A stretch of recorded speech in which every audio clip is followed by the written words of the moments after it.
And welcome back. Northstar here with another episode of my HOI4 Gotterdammerung Let's Play. I start recording this, tried to explain some of the things that are done off camera, some of my strategy. It ended up being about 13-14 minutes of just my straight talking. That's too much. It'll drive you guys nuts. I can't go over everything. My plans from a new cruiser design soon to taking positive for a better defensive line and pre-deploying some divisions still at green so they can train up. They'll train faster this way. At least I think they will. 0.73% experience a day. Maybe. What's the training time on this? 180 days. Yeah, they will train faster this way. Just a little bit. They'll use equipment doing this stuff about government exile. If I attack the Prussians here, which I'm raising some militia, so I might be able to do it. I can justify very quickly to retake a core state like this. My very next thing will be IG Farben. This will help with building our refineries. I got queued up, and I'm going to start researching a bunch of synthetics tech very soon here. I could talk and talk and talk. Drive me nuts. I did some reorganizing of the generals. Ostag here is actually the right guy, even though he was previously on the marshes, because he has the highest logistics of any of my second-rate generals. And I'm actually a little short on supply here and here. So these are places where his logistics will come in handy. This guy, Schultheis, has a little more skill in logistics too. And he's going up here. I'm not entirely sure if this will overburn the supply. It might not be necessary, but I just need someone to train guys. And this Wiedermann, he's the most potentially talented general. I give him offensive doctrine, and that will help his divisions, give him high attack skills so that he can fight effectively on the defense. Although he may actually lead an attack here, and if I give him aggressive assault, you have a higher chance of drawing shock and actually assault. These divisions have a high enough artillery ratio for that, I think. But since he's so skilled, the enemy would probably get multiple chances to roll counter, and it wouldn't work. As soon as he reaches skill 2, I'll give him that. May train him up attacking here from this. If I can push here, I'll encircle a bunch of divisions, can finish him off. This is going to be a slog. I got a lot of stuff to do. I need to do this. I need the Stasi, because enemy spies are a constant thorn in my side, and even neutral ones, preventing me from planning or entrenching, which is a stupid bug Paradox will never fix, and probably say it's intended, even though it makes Grand Pow plan worthless, especially for Germany, because there's always spies in Berlin. For the area around Berlin, which should not be the case. Anyhow, let's go.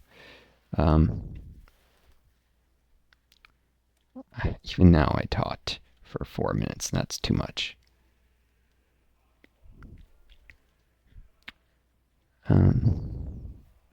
Rubber? What's going on with rubber? Oh. Some of my contracts aren't fulfilling themselves. Neither. No one's giving me the rubber they promised me. I'll probably have to redo that deal in a little bit. It's because stupid game bugs whenever you reload it.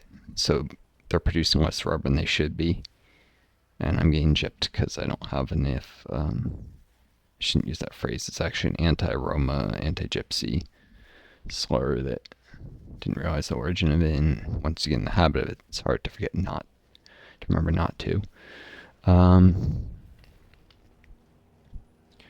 But yeah, getting screwed over Of course, that's a sex negative term. Now some may think I'm being ridiculous, but there's nothing wrong with sex and using terms that I may need to put more rubber just because the stupid game bugs out. Hungary will probably end up joining the EU, so it'll be enemy. Of course, India, Burma, they'll end up in British hands, and the British are not unfriendly. Or not unfriendly? That would mean they are unfriendly. They're not. No, that would mean they aren't unfriendly. Unfriendly would be bad, yeah. They'll probably eventually get attacked by the EU, since the Dutch have a focus for it, and thus they'll be co-belligerents. Will be able to assist me. They're in their own faction, so it's not like they can join. But give badly needed assistance in the naval war. Turkey's sending me another investment profile.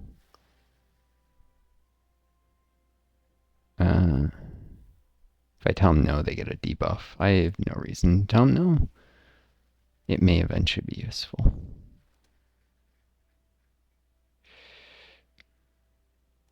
Doesn't mean I want it cluttering my interface. It might be a while. For some reason, it always makes the very first investment in this useless little place of Hatay. I really wish it wouldn't. But the second one is in Aderne, which... Where is that?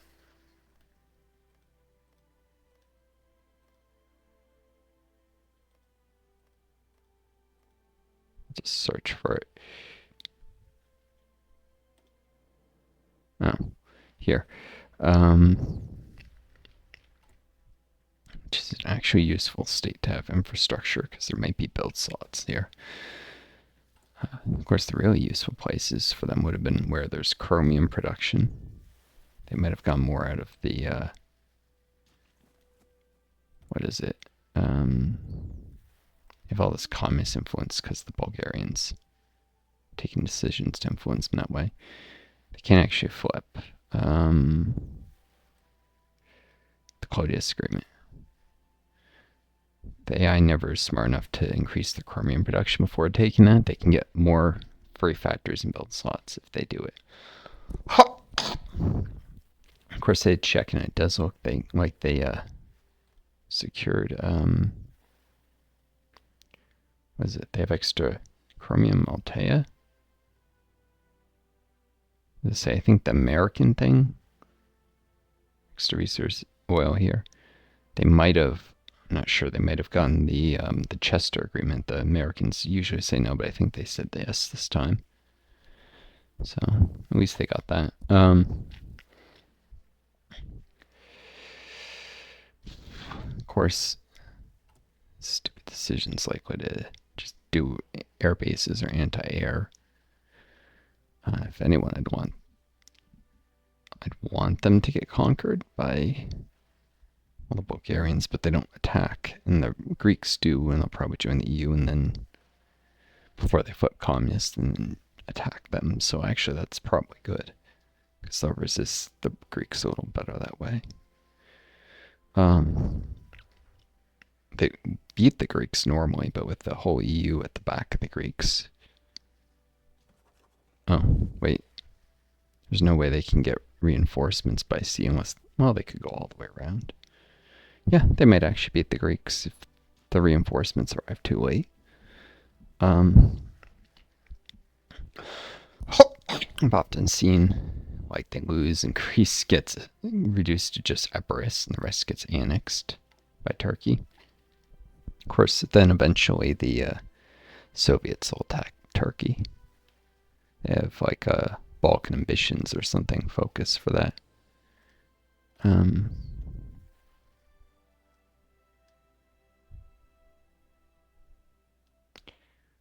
see. Seek Balkan cooperation or demand submission. If they do cooperation, I think they can actually flip Turkey via decisions. But if they do submission, they'll send an ultimatum to Turkey. And Turkey will say no, most likely, and they'll conquer Turkey from the east up here. Perhaps even they might do Iran first via the focus for that, which give me more frontage on the Turks. Or if they use southern for us, they'll even go into Iraq. Afghanistan, for that matter. So Turkey will eventually fall, but that may help them resist. They may even join my faction when they're attacked. Which lets them bypass their decisions to join a faction, but you never know which one they're going to bypass. They probably do the one. They'd be as if they join the Axis because they'll be in a faction with me. Which means military aid. Hey, I get some build slots in that one. That's cool. They like to do this. Might also go this way instead. One of these cooperative research, they get at that. Great German officers. Golden Age of the Wolf. I've seen them do it a ton. Might lead to invasion on Iraq, but get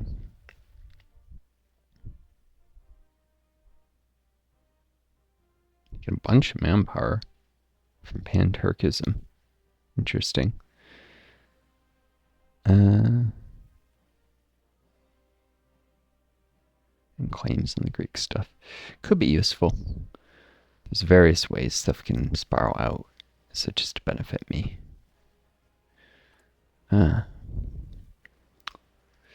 Alright. I already got lots of convoys at risk of naval raiding. I suppose it can help the British, because they'll eventually be at war with these guys, and they'll actually, they won't be able to attack them, but they will get a war goal on the Soviets. I think they can bypass. I think they just get a war goal they can't use if they have a non-aggression pact.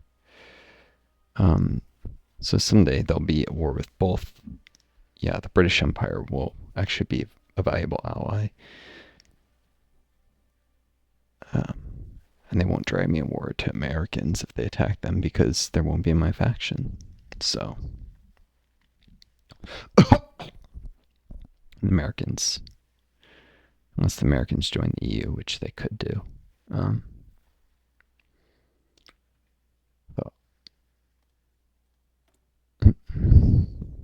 But they're likely to, because they can only join factions created by the same ideology as the Dutch, who are democratic. Alright.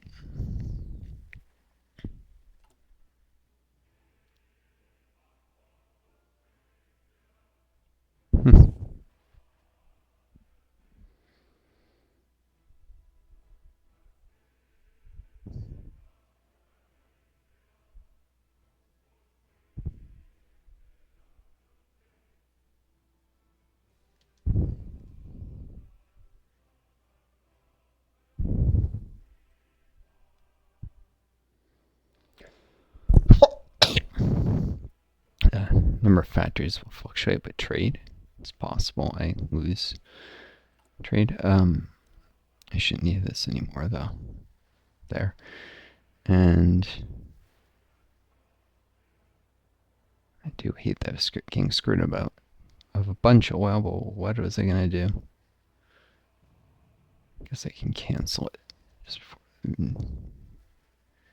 midnight, before I pay another days.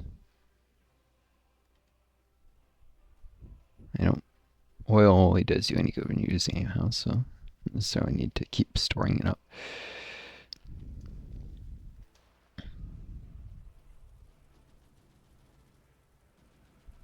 Alright, this is Sacred War. Yeah, just played before, and it's another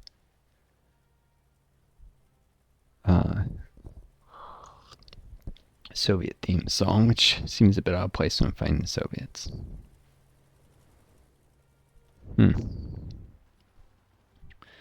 Let's see.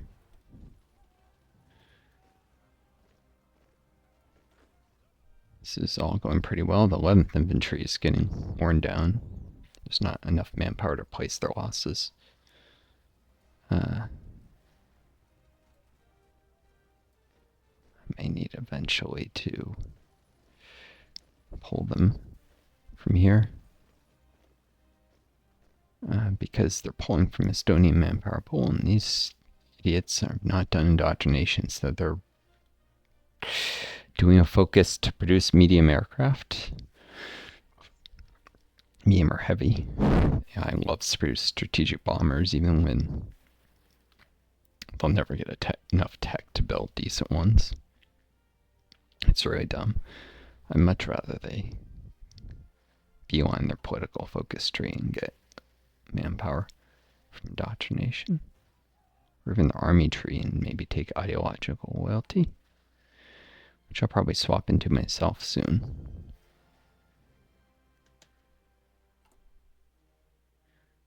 Alright.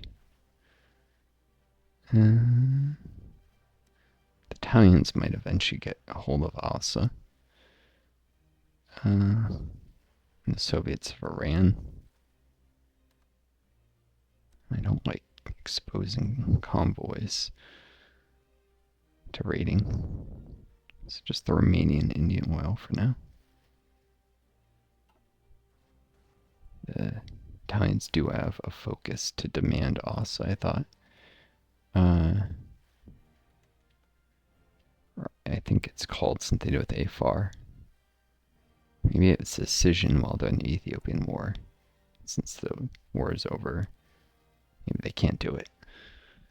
Huh. Yeah, maybe I'm fine buying oil from these guys.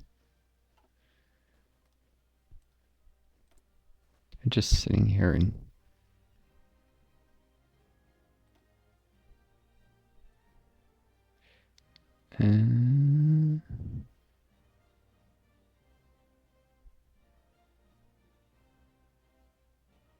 they can gain a bunch of claims, but they don't.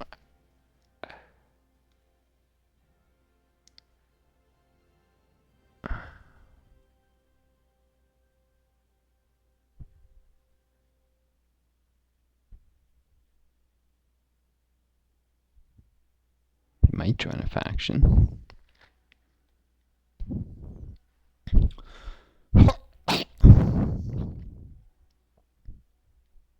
Wait, a technology special forces? There's no tech just called special forces. There's techs with different names. This has got to be some outdated nonsense from before they reworked. Special forces are a branch, or maybe they don't, it's not on their tech tree for some reason until they do that.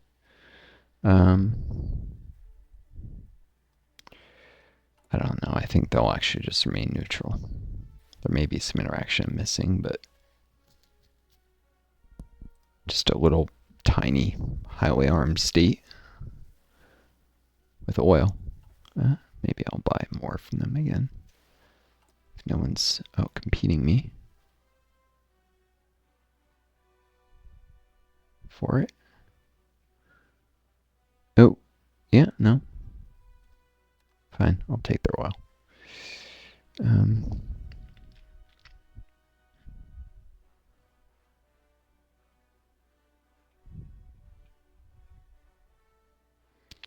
Yeah, Romania. Slowly eating into my oil reserves to get a head start on these factories in Shusug, so we can produce naval bombers to secure this area. If we can secure the eastern North Sea, that with enough convoy escorts, naval bombers and stuff, then I won't have any concerns about getting all the oil I need for a much more armored force.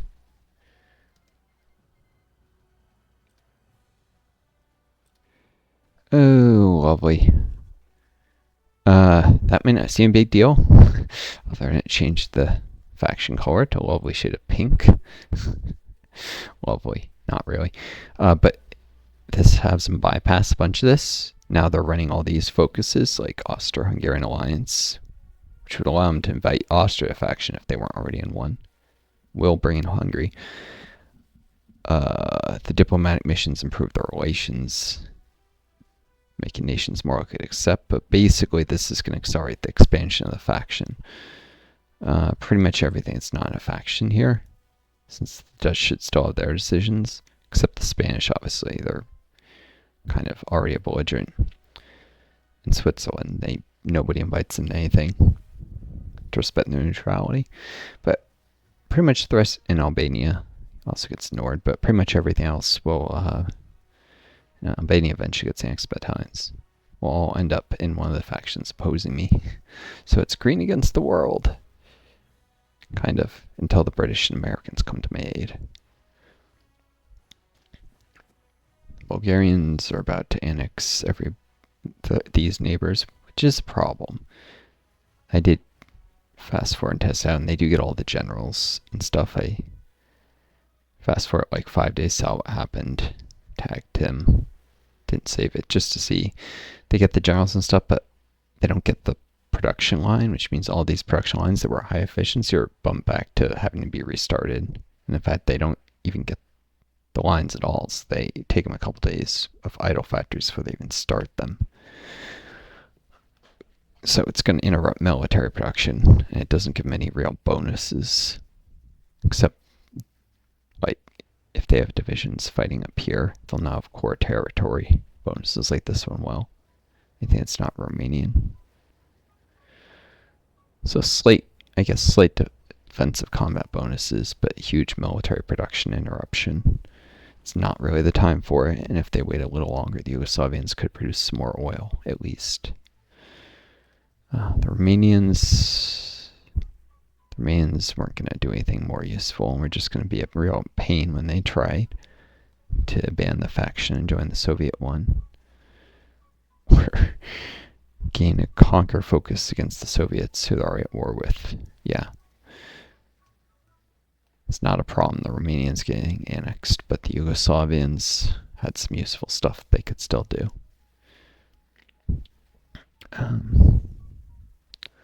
They would have been better off, especially with like this. And this is just an independent. And the Belgrade Allied capital, just an independent faction member, but they actually more likely to accept the unification. It's really stupid, all these focuses that have you annex nations, and they're never worth it. There should be, and they don't even get the Bulgarians the option of we're united in a faction, but we're not annex you path. If you're doing it with players, a player might say no, but the AI will usually say yes. It's because people like map pain too much. Hey, if you want to color a map, just turn on faction mode, and you can see that's what you really control if you're a faction leader, especially if you puppeted everything. Which, yeah, I'm gonna re-annex this stuff. I'm gonna eventually even go to war with the Bulgarians someday. Hate doing it. I'm gonna make that a fast war, but not without letting me liberate Yugoslavia into a bunch of microstates that produce a ton of manpower, and I'll make sure Baca's on the Yugoslavian original tag, whereas Belgrade would be Serbia. That will get oil here, at least. It's not just a way to get more industry and manpower produced, it's also, importantly, will let me use my industry to build factories and all this land, because I'm close to my building slot cap. Train my generals a little further, I'll need it before I annex some territory eventually through the Volks Commissariat system for dockyards, or just the standard autonomy system. Because I'll need a powerful military to take on the Americans and British someday. They're the ones who need to be dealt with. So I want to put the world on a, from a roleplay perspective, path to a Cold War, which communist nations aren't particularly likely to win Cold Wars. They're not. Their whole ideology is about investing in people and giving them a better quality of life. And you can't give them that much a better quality of life if you have to put all your production into the military. History has shown the Trotskyists had something when they said that socialism couldn't survive if at least not all of Europe, but preferably most of the world was communist first. It's not an inferior system, but it's not one that does well with military competition. After all, some things like investing in healthcare, education don't pay for themselves as well as just like building factories. And if you have people sacrifice to build up your industry and produce a better life, if you go that way with things, then they'll resent the government that was supposed to deliver almost kind of utopia when they don't, because it's necessary because of competition with the capitalists. Like the Soviet Union actually grew faster economically, GDP per capita growth rates, than the US during the whole Cold War.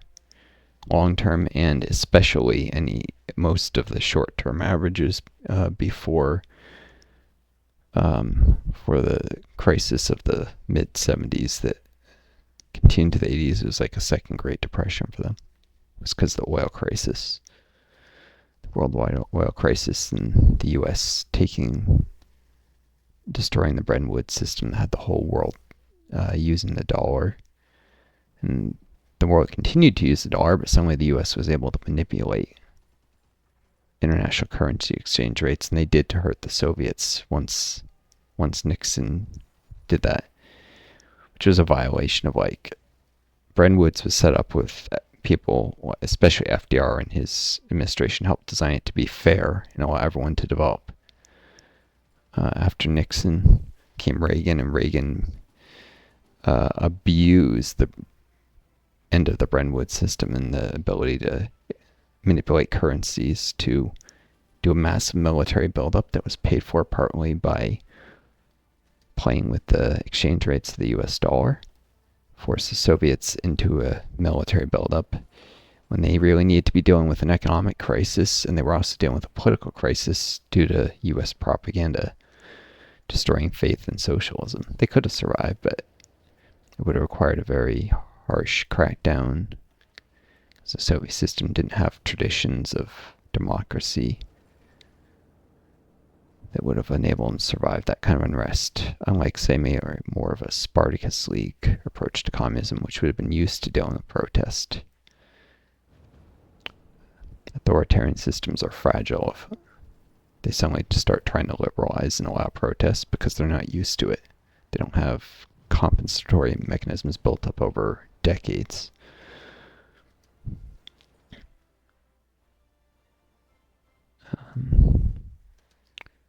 Well, like you can look at the U.S. Because protests have been happening all the time for generations now. It has almost no effect on the government anymore when people get out and protest things. They think it's making a big difference, but you get a mix of police crackdowns and just the media complicit in telling a biased story to undermine the protests, and what ends up happening is they always fail to change things for the better. That was not the case in the Soviet Union with Gorbachev, Perestroika, and Glasnost, and selling people being much more free to protest than they had been in the past in the Soviet Union. Not that protests hadn't happened in the past, because they actually had. This idea that you were shot if your protest is a lie. But you were likely to maybe face employment discrimination, and KVD might have gone and asked, which became the KGB, would go and ask questions about you. It was still risky, even if it wasn't a death sentence like people lie and claim. I mean, kind of like it's going to be in the US, where if you protest, you'll get doxxed. They use facial recognition software, like corporate CEOs will get the information from the government, sometimes now even. You get this unholy collaboration between big business and government. They use facial recognition software. They ban wearing face masks. Then when they see someone as a protest, they hold against them in future hiring decisions. That's the world we live in now, because that's where capitalism will inevitably lead. And yes, big corporations, that is capitalism. I'm so sick of, oh, it's corporatism. No, that's capitalism. Capitalism always develops in this direction given enough time. Corporatism, if you want to call it that, is just the end stage of capitalism. Capitalism is a system that follows a very well described set of stages. Marx predicted over 150 years ago that it would end up exactly where it is now. He just predicted it would move this way faster, and it did. Of course, World War II kind of changed the whole progression. FDR's policies probably bought the capitalist world 50 to 60 years more time than it would have otherwise had before things got real bad. Roll back the clock. That's never going to happen again, ever. That was a one-time thing. You need another world war, and with nuclear weapons, that can't happen. This Bulgarian general looks kind of rad. Damien Valchev. Of course he does. The Paradox give all the fascist guys good portraits, and he was probably actually, since Bulgaria historically goes fascist, right-wingers in general get rad-looking portraits. The Polish non-aligned generals do too. Although to be fair, they put even more looks. The most famous picture of him looks like a total dork, and this guy was a historical East German general. He was a colonel under the Wehrmacht, but he became a general in the German Democratic Republic eventually. Also had a political career. I was looking him up to see if he was a real guy, and he was. He's pretty much the only you can call him ex-Nazi, but I don't think he was actually, there's no evidence he was a very dedicated Nazi, but ex-Wehrmacht general who actually professed to become a dedicated communist. Most of them said, served the administration, whatever, but very few of them actually went to go and say, I'm a communist now. He was one of them. Believe it or not, you didn't have to be a communist to serve in the GDR's government. In fact, the number of people who were actually party members, even in the Soviet Union, was never more than about 20% of the population. That's partly because being a party member was considered an honor. Many people held communist ideology but weren't party members. But you weren't forced to. Just people weren't allowed to have views that were considered dangerous. Looks like I just lost another ace. Where do I have an air wing with no mission assigned?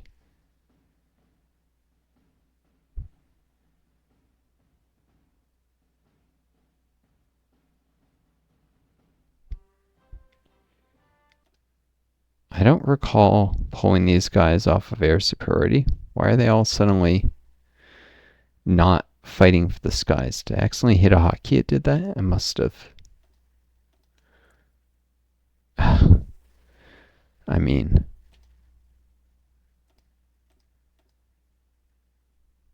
or did they get booted off of their airbase somehow? They did. They're suddenly in the Western Balkans instead of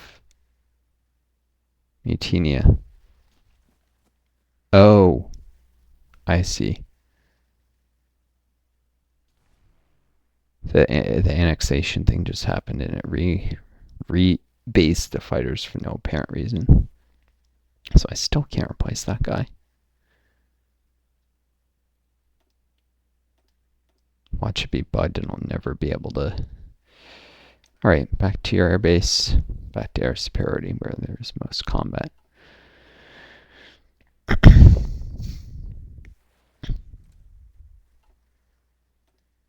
Actually, I have these guys do it here. Because I still haven't been able to place the bloody ace.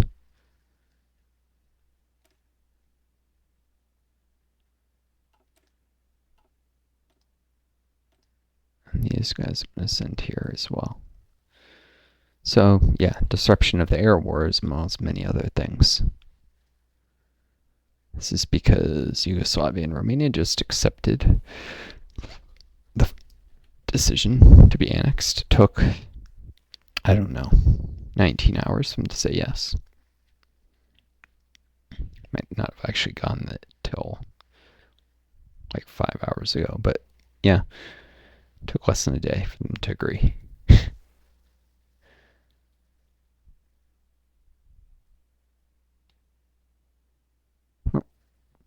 That's a good focus. They should have done this one earlier, but at least they're finally doing it.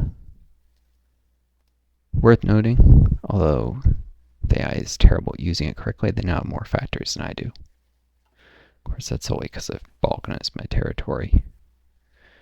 When I re-annex all this, I'll have way more. And I'm indirectly getting one lease that's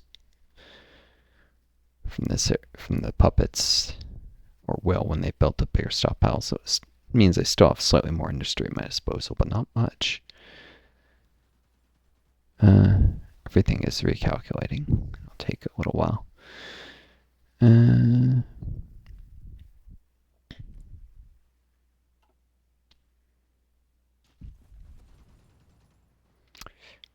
Put these guys on this so that they'll occasionally get planning between fights. Both him and his field marshal are already organizers, so that's the only thing it's useful for. But eventually I'll probably pull him into Turin, because that's a more important place to hold than just a field. The point is to make the Italians pay for every inch of land they reclaim, and delay the French potentially losing core territory. But make no mistake, the Italians are gradually retaking their land there. Not here, though, importantly. Which means as long as Istria and Litorale are both under foreign control, Mussolini is slowly losing his hold on power. And these guys are now going to fight harder because some of them are Romanian divisions. And this is Balkan Federation core territory. Of course, a lot of the generals are going to be reassigned too. All the fights ended. Now this is just war with 3 majors. Me, France, and yeah. And then just my puppets are not in the war.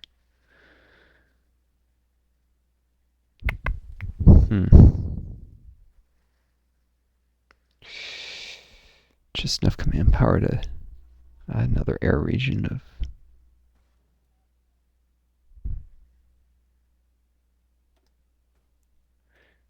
If I wanted to... start training on more casts.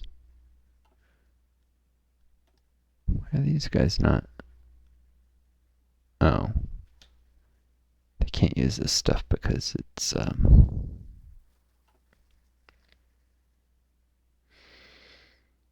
has different mission profile.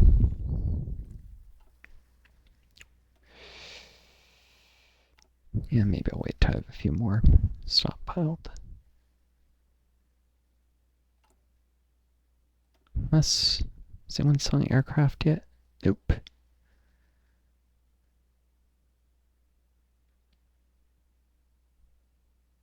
The French are selling some garbage tanks.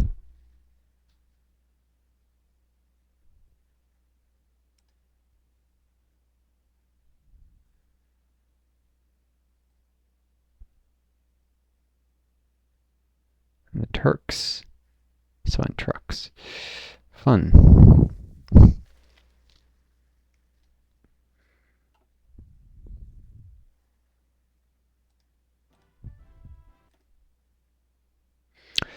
Let's see how this goes now.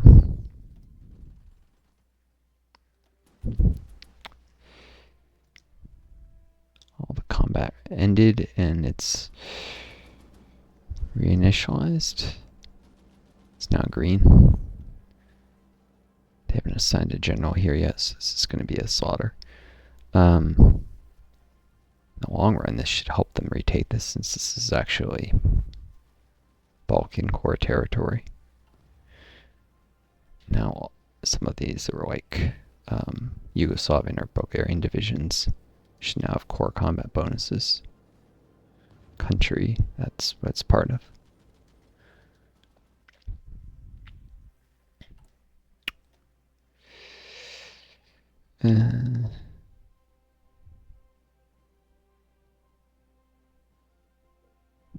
Promote Schwabenland.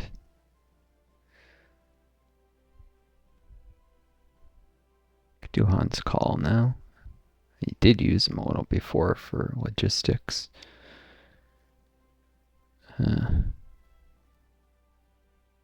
Result level 2 and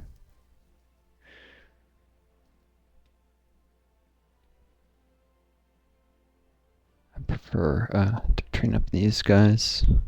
I've got more potential. Built a crop of them before I switched out deer training. That's why they have a black color, kind of like the German Reich would have. Whereas I've turned pink like the Soviets. Of course, it's considering them Stalinist. Really shouldn't be when they do the Balkan Federation path. Too often the devs love to demonize communist ideology.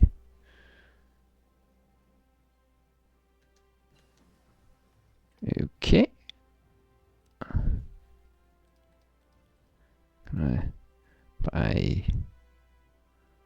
Well, from the British, I might as well go all out.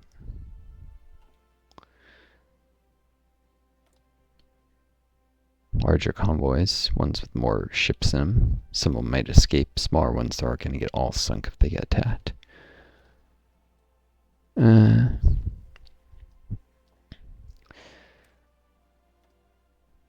Gotta keep pushing for artillery 3 as quick as I can get it.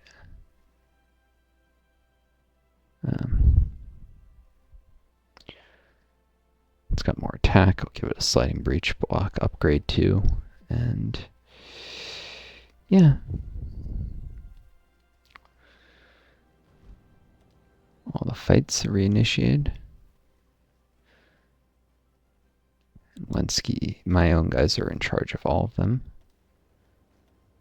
Especially while the Bulgarians haven't reassigned. Like, these guys don't have a leader yet. It'll take them a little bit to do that. Annoyingly. Assign this guy. Velchev. Better, it's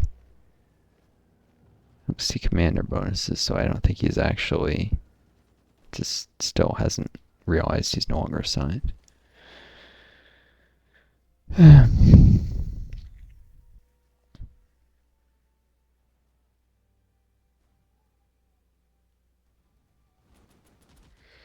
Times have taken so many casualties and they just keep pushing.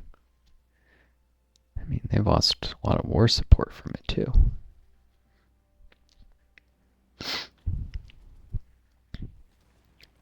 Yeah, there's some random French bombers just bombing the Benelux. There's no real air combat going in the zones. No one around to detect them. I've been doing that for a while. I've been watching it, waiting to see if they send some interceptors up. Nope. I could probably do the same if I want. I may need to gain an advantage.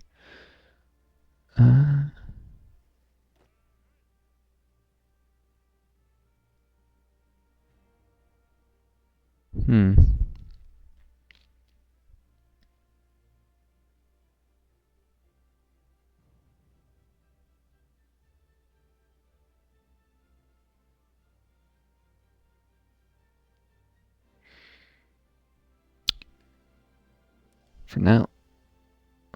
No. Yeah, these guys. Should I this guy, because they got more.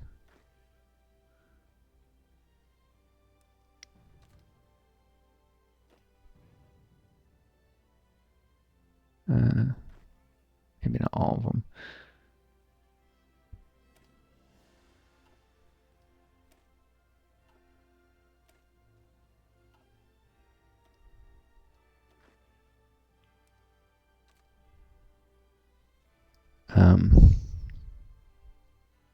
Oops.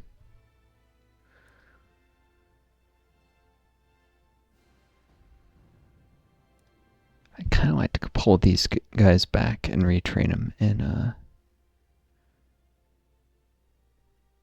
to use more artillery. Heck, I'll do it. For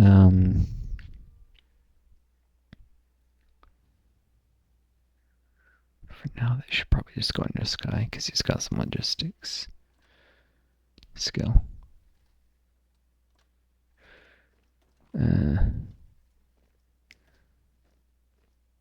Swap him to this. It's got anti-air guns. It's also got more artillery, which I need to rely more and more on as some of the best ways to improve casualty ratios in combat. Czechs don't have enough divisions, they wouldn't attack here anyways, probably. They do, the biggest threat would be aircraft, which these guys, pulling divisions don't have air. Of course, I doubt the enemy will do anything in a blizzard. It wouldn't work well.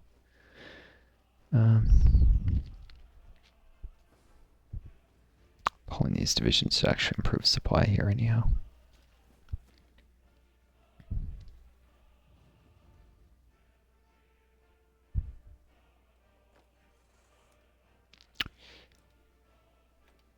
Should put them under the guys actually present for now. Because they're not getting any bonuses from the guys absent. The reason for this is to reduce the burden on the supply network.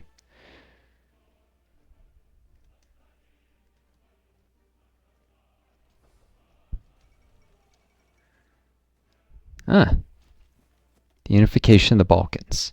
The former government of the Socialist Republic of Bulgaria has proclaimed the formation of the United Balkan Federation, with which they intend to take the Balkan Federation of Socialist Republics one step further, appealing to the alliance members to unite under a single centralized government. In accordance with Georgy Dmitriev, the United Balkan Federation seeks full cooperation between the Balkan nations, leaving behind any conflicts of the past and fostering unity among the peoples of the Balkans.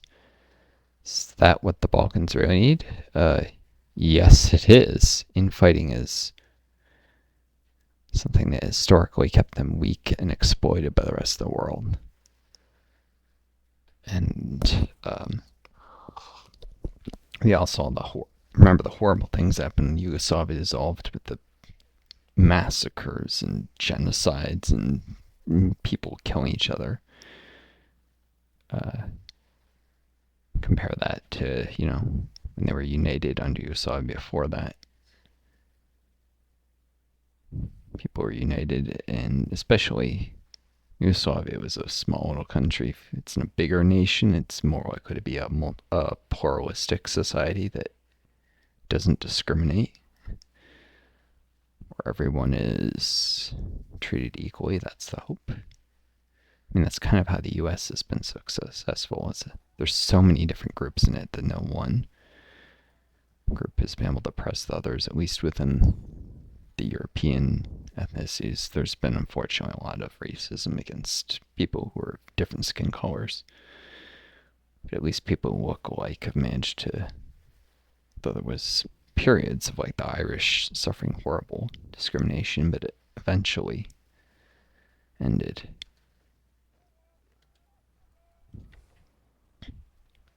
Discrimination is bad. That's not controversial for me to say.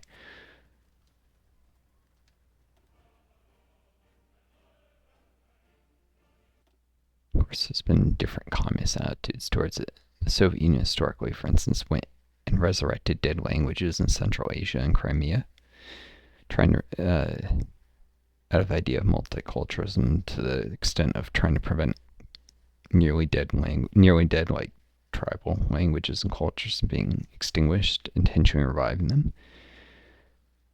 And these same groups, the this fed him increased nationalism that led to areas succeeding in Central Asia when the Soviet Union broke apart. Of course, that only really backfired the way it did, partly because of the CIA and them sending a lot of people in as the Soviet Union was in the process of collapse. And having been building up propaganda networks and sending propaganda before Soviet Union collapse for decades. Like, any good thing you try and do can be undermined if you have something as powerful as the CIA at your back, which is by far the most effective intelligence agency in the world. Scary, dangerous, murderous fuckers. How many people have they killed, assassinated over the generations of their meddling? We don't even know. No one knows. Most of it's still classified. It is known, though, they use assassination and propaganda and coups to meet their ends. Some of it's been declassified, especially the really old stuff. There's no reason to think they ever stopped. They're not fighting for freedom or anything, no, they're fighting for an empire. Maybe they weren't always like that, but in these days, the US is a giant empire, except the real people hold power. It's not a king, it's not an emperor, it's corporate CEOs.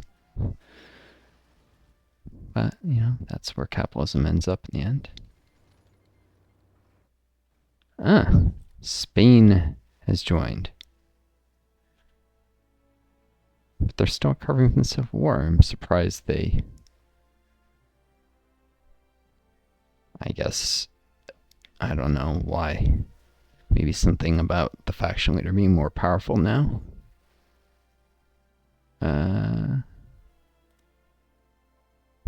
Could ask for control of Portuguese state. It's not a good idea, but I could. In fact, they have an advisor. I don't think it can show me that. You can see his effects.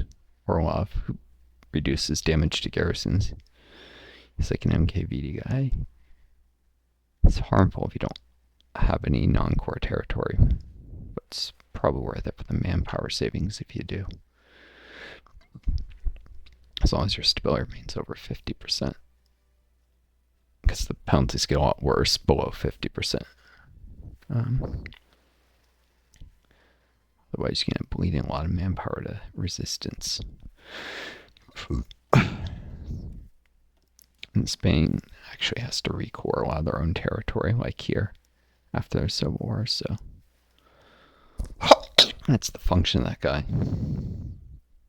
You don't want to fire him after you recore your territory, normally, unless you're gonna end up occupying Portugal or something. I don't know if the AI, they should eventually do collaboration governments. I don't know if they ever will. Like the British, I have 10% compliance there, where they have high compliance. Maybe here. Like there's areas. Fortunately, I think the AI has been programmed not to form collab governments anymore, which is dumb. They should use the gameplay mechanics to their advantage. It frees up garrison divisions and stuff. Especially useful in areas like Africa that have almost no factories, but we'll get some from the focus trees of collab governments. Factories and build slots. And of course, the collab governments have access to all the core manpower, which is actually considerable in Africa. And the British can raise colonial divisions from their collab governments. They actually have full access to all the core manpower. So it's a very useful thing for them to form a Nigerian collaboration government. They go King's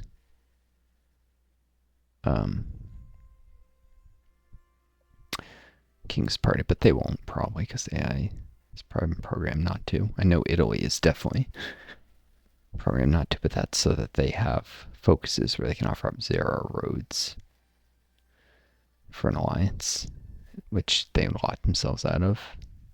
Otherwise, it used to be like their developed decisions didn't work if they didn't retain direct control of Libya.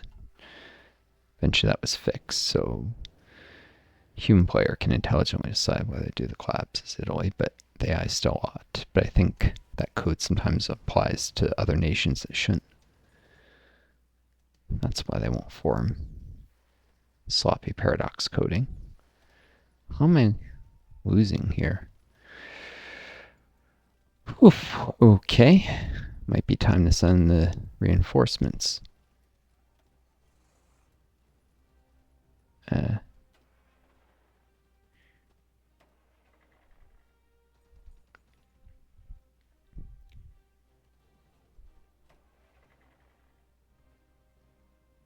These guys are the most cold acclimatized, and the other guy I want to train up eventually anyhow. Though you won't get that chance.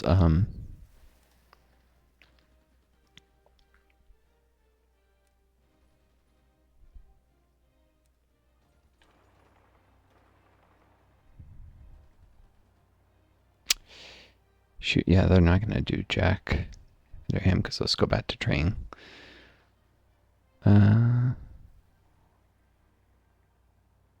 I'm under Schultz because he's the guy they'll actually fight under. I'm gonna have to sit and reorganize before they move in, so I'll just put them there.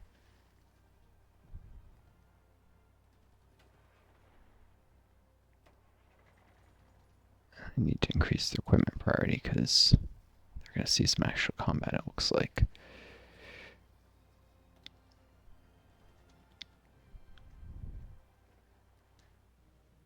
This is a little too close for comfort.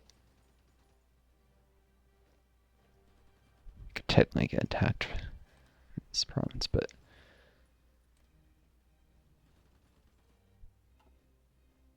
bloody son of bitches just keep pushing there, and they wear down the defenders. Annoys the heck out of me, but whatever.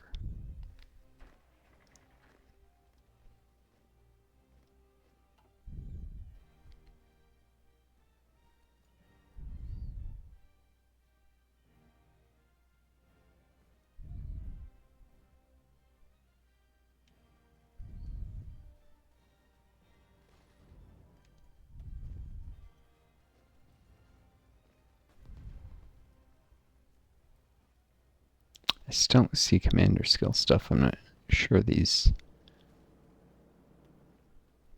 these generals are actually present.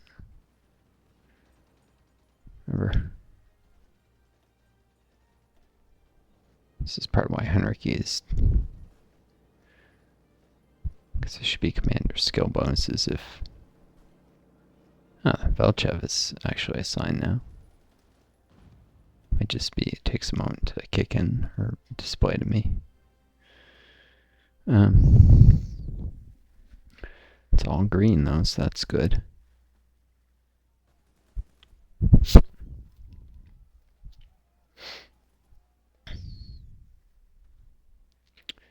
One benefit of that annexation thing is it should lead to more coordinated defense now.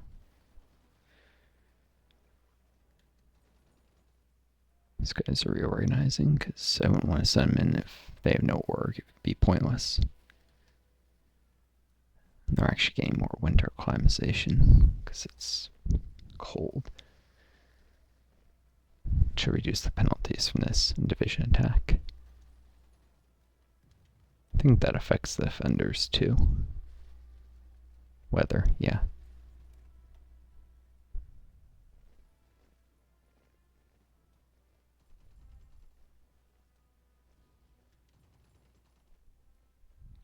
Some more efficient use of generals, eventually other production lines, and of Baramaya's grow in the long run. It may be better. They just should have waited till the Yugoslavians developed their oil fields first. That's the one thing. It's undoubtedly problematic.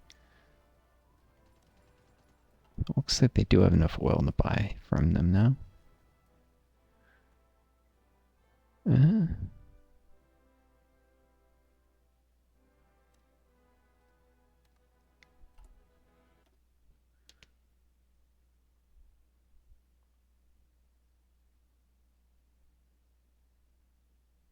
March 7th.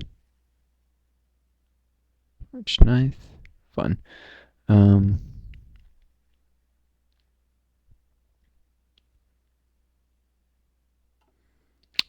cancel the oil imports from the British. Less likely to get navel-raided. I'm going to start buying oil from the Bulgarian Balkan Federation. And, yeah, Turkey. Not risk any convoys this way. I actually do have enough oil to buy from this. That.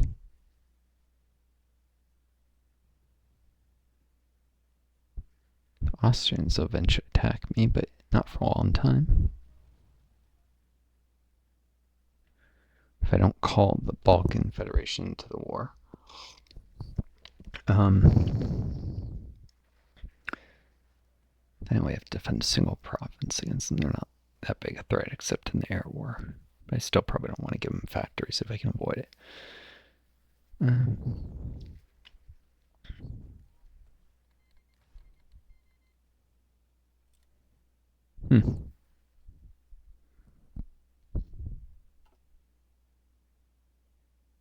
New. You mean not join, you instantly get conquered.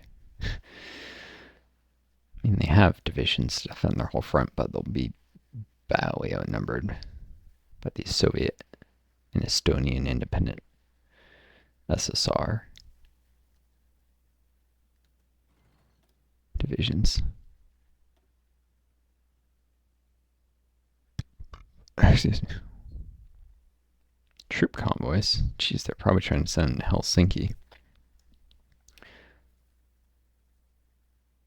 Yep, 1 day to arrive. They're most certainly trying to land a division in Helsinki for some reason.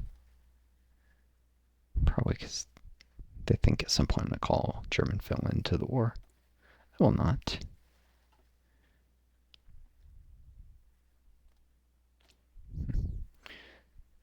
They did roll a pretty good random leader.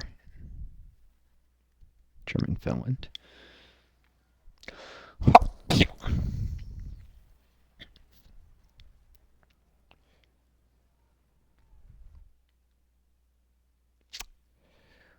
One thing is, after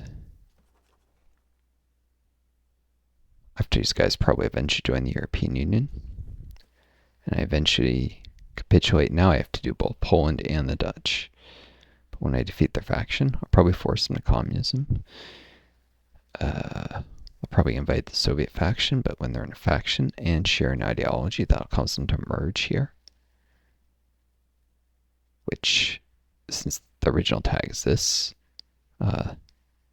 they'll gain control of everything and they'll be able to run certain focuses, like to add steel to Kimi. More steel production. I think it's Kimi.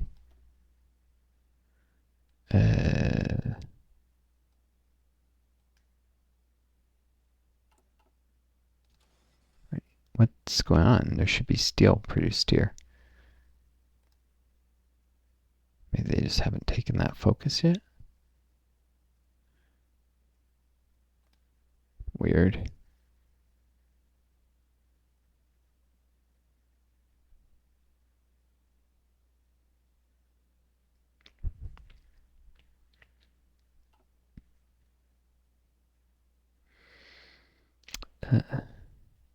I don't know if something destroyed it. If it disappeared. Maybe I'll have to try and figure out what's going on later. Anyhow, to be able to run all their industrial focuses, and they don't seem to be drifting fascist or anything, or very fast non-aligned, so probably the only non-aligned support's coming from this guy, so they would actually make a fine communist nation. They won't swip to anything, and they should have political advisors, whereas this, because it's like a new tag, doesn't have any, so they'll have the benefits of a captain industry. Plus they'll actually get like one of the pre-made leaders for if they're communists, has some useful traits.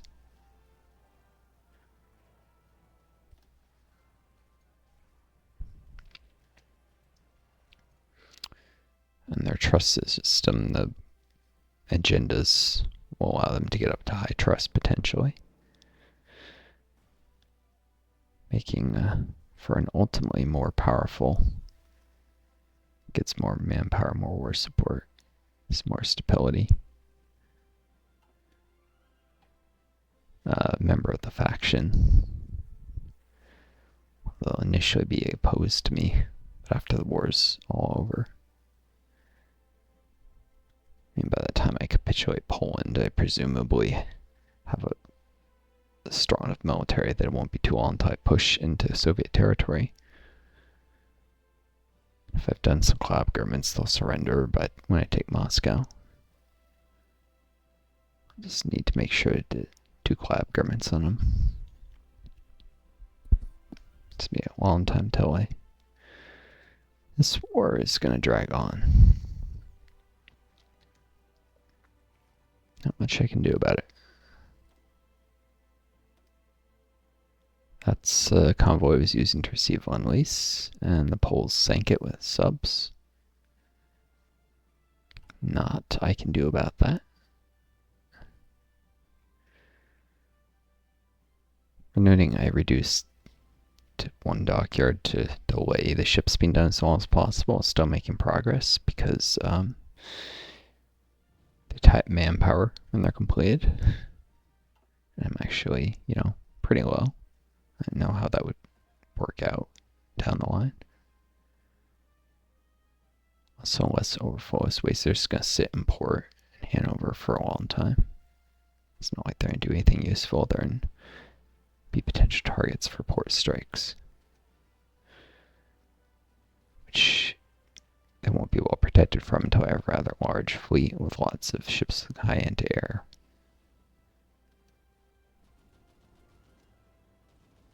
It uses like the fleet defense mechanisms, which counts both the ship's anti-air it's attacked and the fleet's. It's weighted where 20% is the fleet anti-air, which adds up all the anti-air in the fleet. 80% is what the ship that's attacked. So a big fleet's better protected against naval and port strikes than a small fleet. That being said, unless you invest heavily in anti-air, your ships are going to get pretty heavily slaughtered. Port strikes do benefit from, I know the state anti-air where this port is. I'm not sure if it's actually the average of all the ones in the air zone that won't that nation, like strategic bombing, or just that one state though. So they do get additional protection from land-based state anti-air as well as the ships. Making port strikes a little less effective and more dangerous than catching a fleet to sea. The advantage being you always know where the fleet is and you won't have your bombers fly around not find anything for potential weeks.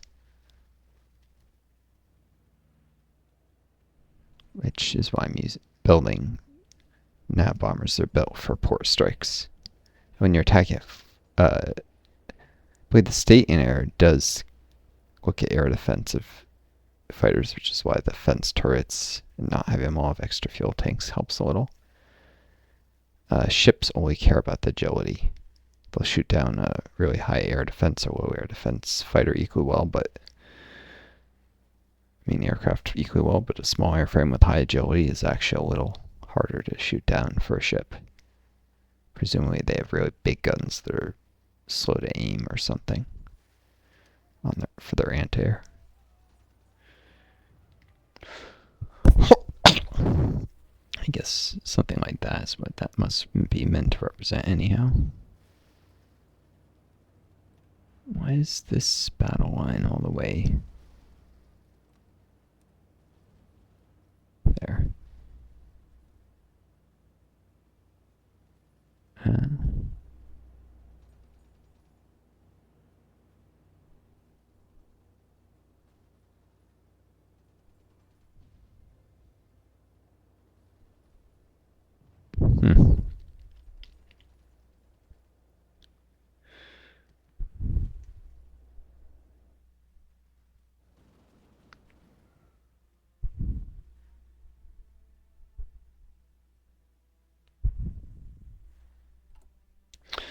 see. Do marine tech.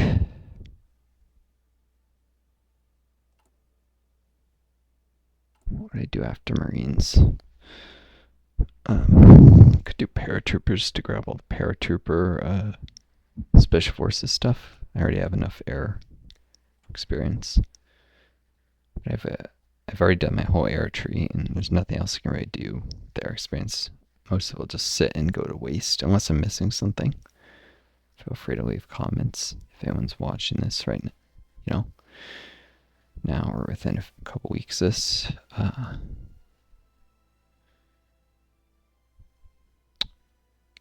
only real generalized benefits of not training paratroopers yet are either enhanced nav training, where all my divisions get cold and heat acclimatization a little faster, or backbone of the armed forces, where other special forces like my Mountaineers will fight a little better and train a little faster. Probably do the backbone because Mountaineers I'll probably start using soon. Well, there aren't that many mountains I fight in. There's a lot of hills, and they get bonuses in that terrain.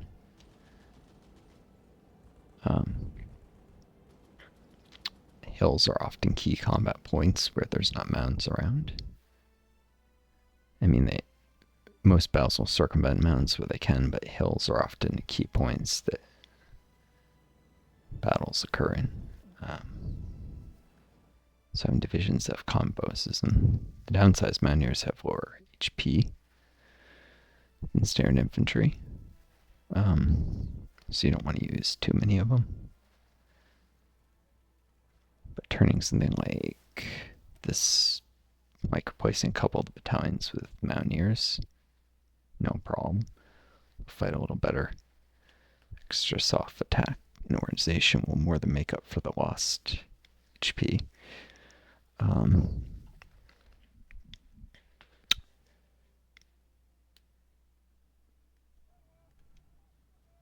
Yep. I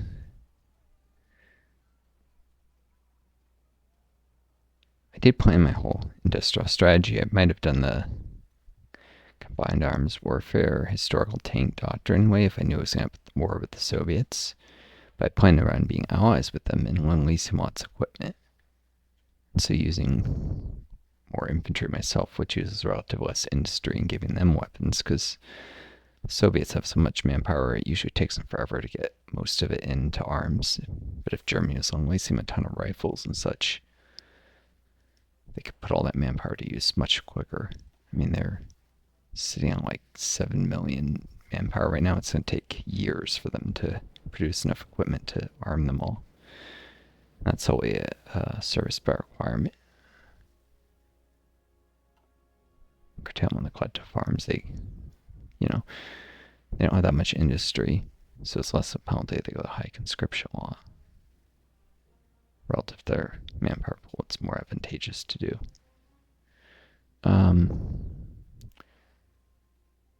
So it made sense to me to use the army doctrine that makes more efficient use of my industry when I have less invested.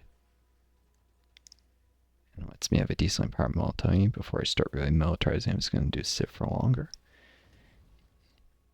But the whole plan was to ally with the Soviets, not start the World War in like 43. Instead, I end up in a war in like, what was it, 1940, late 1940, early 41, with the Soviets. Which means I would have been better off with tanks and obviously building metal much sooner.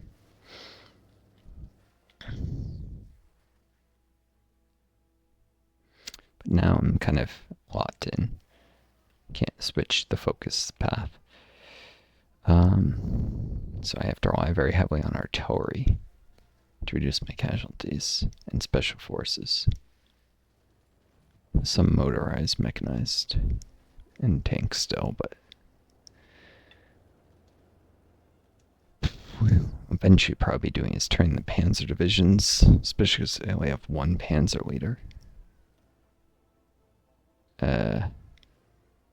Why did he? Oh, he just gained organizer. And a skill level. now has 18 skill points at level 5. Yeah, he hasn't rolled the Metoa's prep even once. He'd have 20 if he had. Oh well. Bad luck there. I seem to be getting a lot of it this game.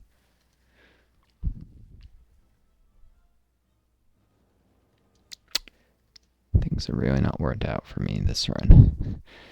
I'm getting stuck in a war with the Soviets I didn't want. Although I could have foreseen the Czechs out of focus for that and just not join the war against Italy. The Balkan faction was already winning without my help against the Italians, or at least holding their ground. Oh yeah, let's do IG Farben now.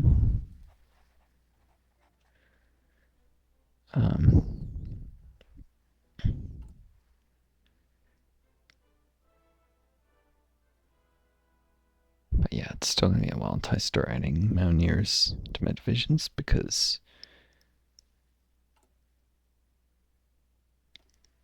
I need to be in a situation where I can, besides I probably want this and this before I would even think about. Still not enough bonuses in the Mountaineers for them to actually be better in infantry yet. Or enough to justify the extra equipment cost. Don't fight on hills all the time after all. Could be wrong. Maybe it's already worth it.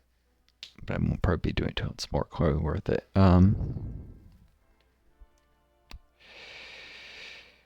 So yeah, I don't need to do paratroopers just yet, and I can hopefully run the focus to get a faster tech on that before I do it. The slowest one is paratroopers 1, so that would be the best one to use. Focus, plus I need it for a 3rd Special Forces tree. I'm about to start grabbing Marines I won't have.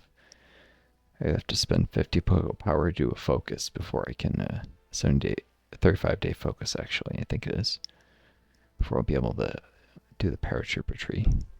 This one's more important because of the bonus to air superior to ground support essentially I can get from the Marine tree. Marines are useful for crossing rivers, Mountaineers for fighting in hills. Like, these aren't their things they do best. Mountaineers are obviously the best in mountains, Marines in amphibious landings, but they have bonuses that make them still worth using, especially major rivers and hills in the winter, where you're also suffering weather penalties as well. Paratroopers are really the only good thing the only thing they're good at, really, except for you would use them over the other two. As for paradrops, that's it. Yeah. Yeah, so probably just start going right into the synthetic tech stuff, which will actually go a little faster as soon as I finish nuclear reactor. You'll see the time will actually drop when this, I mean not nuclear reactor, atomic research speed bumps kicking on existing research too, thankfully.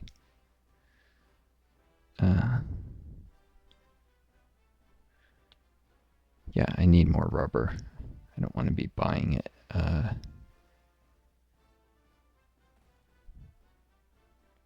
If I can avoid buying it, and definitely don't want to have to be buying it from overseas. Looks like Sam has more right now, but I often get outcompeted, so I'm really kind of at my rubber limit, or close to it, without synthetics or buying from overseas where I can get combo rated. British haven't gone away mount though, so if I'm willing to risk the naval, if I had a strong enough navy, it would be no problem. That's the other thing. I need years to rebuild my navy. I have 2 ships right now. I can't protect anything, even against the weak navies I face. Italian navy's pretty big, but they're stuck in the Mediterranean, I believe. they might be able to go around this way, I suppose.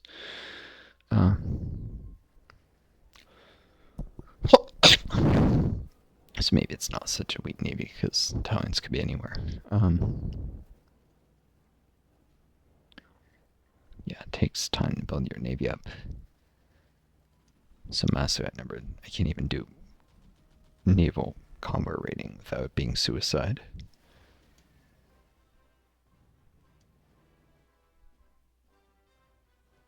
Yeah, this fight's still ongoing. These guys need a break to reorganize or they'll lose. They can't entrench anyhow.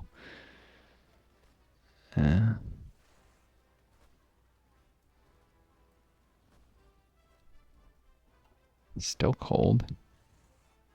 And they're almost fully reorganized.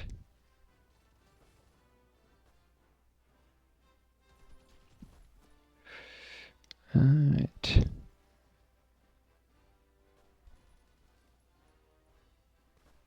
They can't get any planning anyways, can they? Because of the bloody neutral spies hurting planning, but bull. Yep, time to get the reinforcements on their way.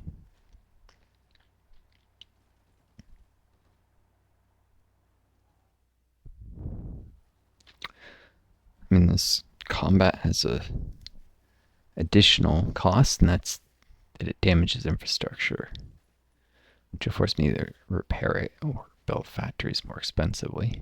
Repairs would be the better way.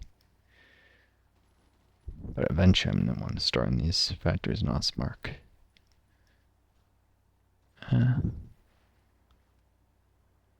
I suppose because of the oil situation I can stick the Ostmark stuff at the very end of the queue, but I really need do the refineries first, but I really do need those factories.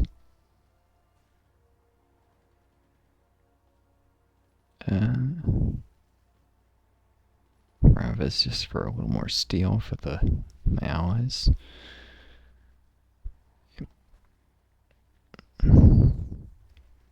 Notice a few civ dot in, that's so that my puppets have enough civ to buy resources so their military factors actually can operate at full capacity.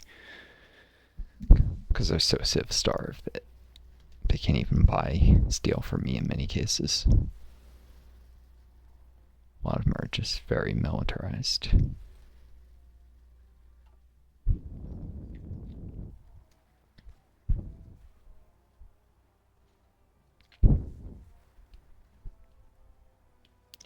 If I wasn't re-annexing them, I probably would have tried to reduce them to integrated puppets where I get most of those mel for myself and still have their full manpower. Focus commissariats means I can eventually get the same 75% of mel factory and some civ to boot, but I only get half their manpower. Costs less political power, though, and I can also industrialize them and enhance their armies a little bit. I wouldn't be doing that, though, unless I want to keep them. As folks commissariats, it very much plays into the theme of Germany always being a lower manpower, higher industry power, say the Soviets, even communist.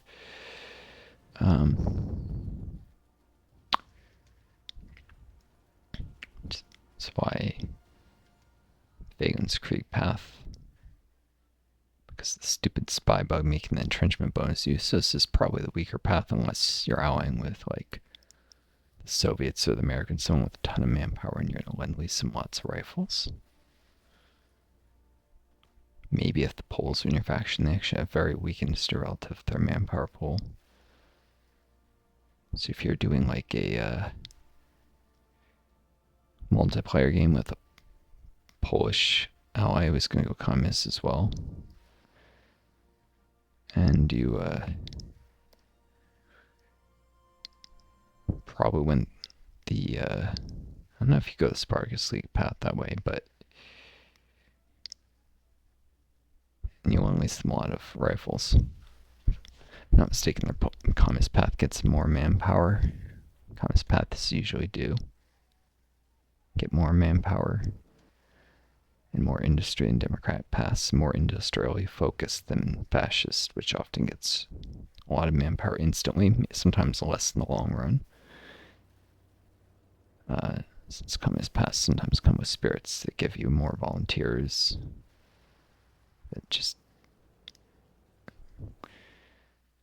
essentially never stops, so you get a little more manpower in the long run, but it's more industry focused than fascist paths usually, which rely on getting mill factories very quick, getting manpower very quick, and conquering neighbors.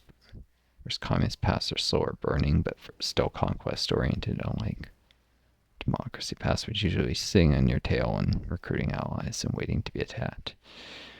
With a few notable exceptions. Hungary's new Democrat path being hyper-aggressive, for instance. It's attack everyone around you just like you're fascist, but you're nominally democratic.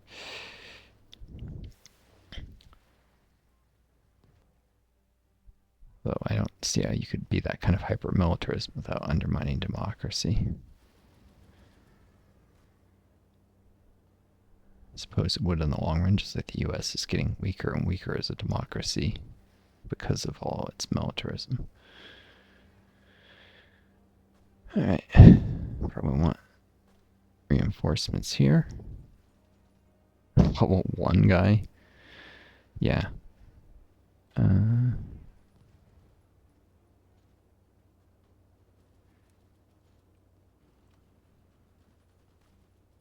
They have a little entrenchment they'll lose by doing this. Send them, and I'll send just one division instead of 2 later. Earlier intervention make a bigger difference in the outcomes battle. I want to make sure it's not lost. Gotta hold the river against the Soviets. If they cross the river, it's gonna be almost way too expensive equipment and manpower to push them back. I can't afford to do that again. This is war of attrition. Until I have industrialized and typed up to the point where I can really start to break the stalemate. Because I've had to think more short term since this war started, whereas I was aiming for kind of a peak in power starting in like 43, but really not reach till like 44.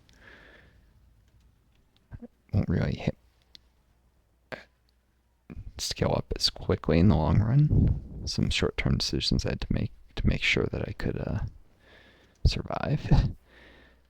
So this war will actually go slower than if it started later.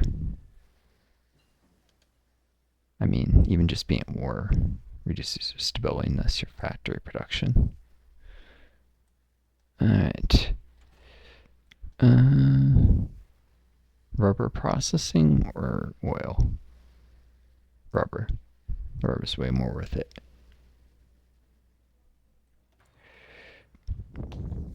Industrial processing of synthetic rubber is needed to reduce our dependence on natural rubber. Correct. I already have 6 refineries, which are producing 16 rubber. This should increase it by 50%, so I'll get 24 rubber, of which 12 will be export. Which my allies, I don't think they'll buy half amount, but it'll get me closer. A little more rubber. I want to get the next tech or more refineries. I'll eventually see my allies buying rubber for me or my puppets. They're just buying a whole 8, even though they're probably using 1 or 2. But it does give me the SIV from them.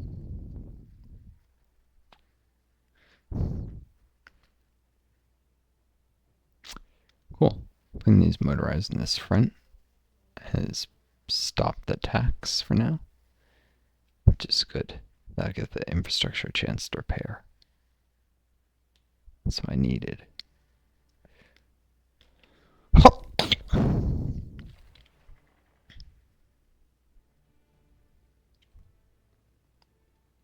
When the weather warms up, the snow melts.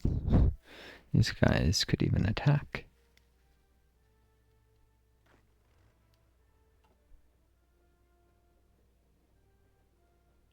Provide some support for infantry.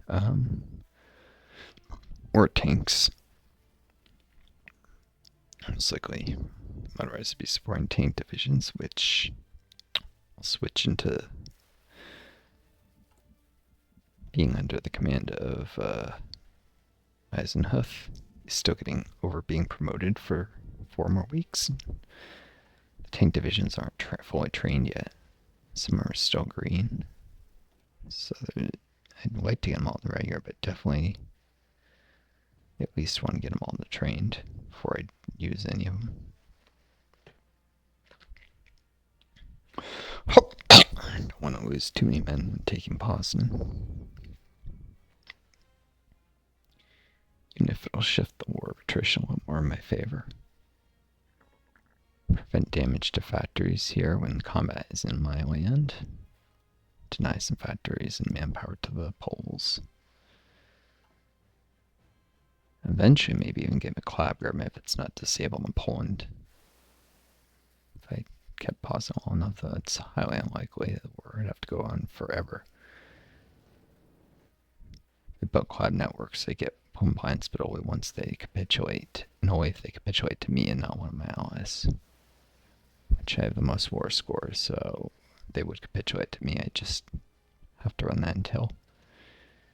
Not sure it'll work though if I didn't have the cloud government done before the war. Sometimes it's bugged. You still get the reduced surrender limit, but not the compliance sometimes. A lot of bugs in this game.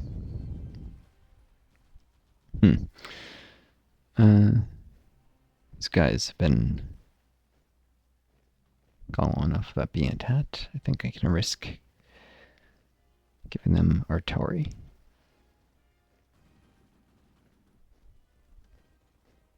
That actually makes them a little more vulnerable when they get the manpower before they get the equipment. But they're entrenched enough. I think I can risk it in the long run. This will help. Having more artillery in this front will make things go more my way. It's not like they shouldn't be able to combat with or anything of this area.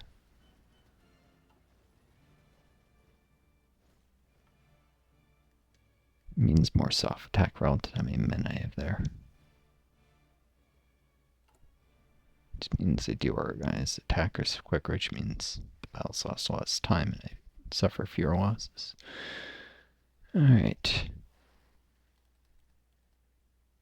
Gotta buy oil from the Brits again.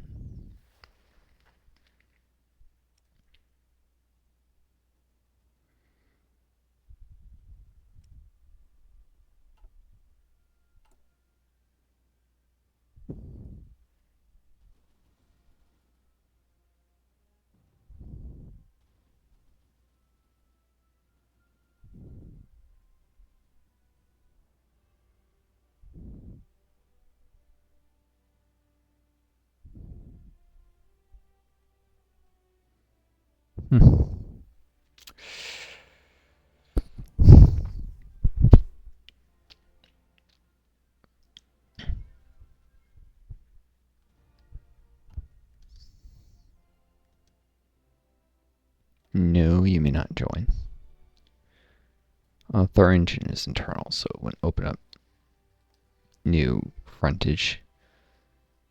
The only real risk would be of paratroopers or bombing, but it would reduce their spillage, means less political power gain for them, which they need the political power to eventually raise their conscription laws and militarize their economy.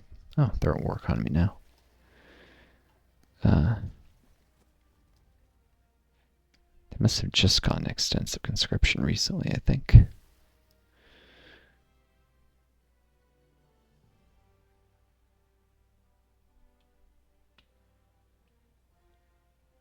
Yeah, because they're not nearly, they should end up with about double the recruitable population when they're fully mobilized.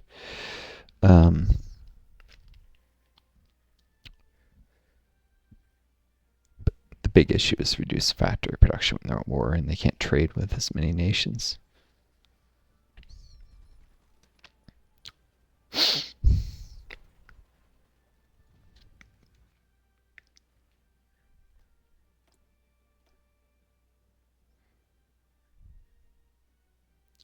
Looks like they're always trading with me, but yeah. Rather have them produce more equipment. I can get it and lend lease from them even, though that reduces my war score a bit. Actually sent more than I received in war score and lend lease, apparently. Weird.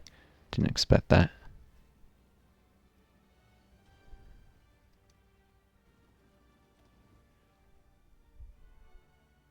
Jeez, these guys have been under attack so often they're not even fully entrenched yet.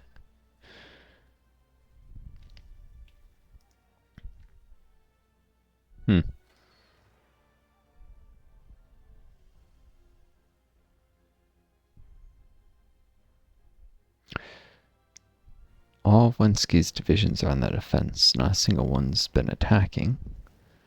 So I'm going to actually switch them over to Kesselring. That made this fight a little worse, so that I think some of them are... I can wait another day. That'll allow them to entrench more deeply, because Kessering's an ambusher.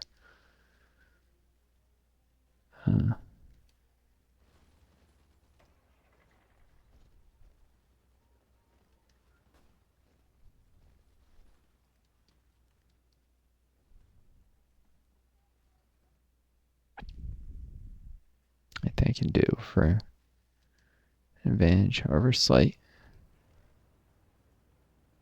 Alright.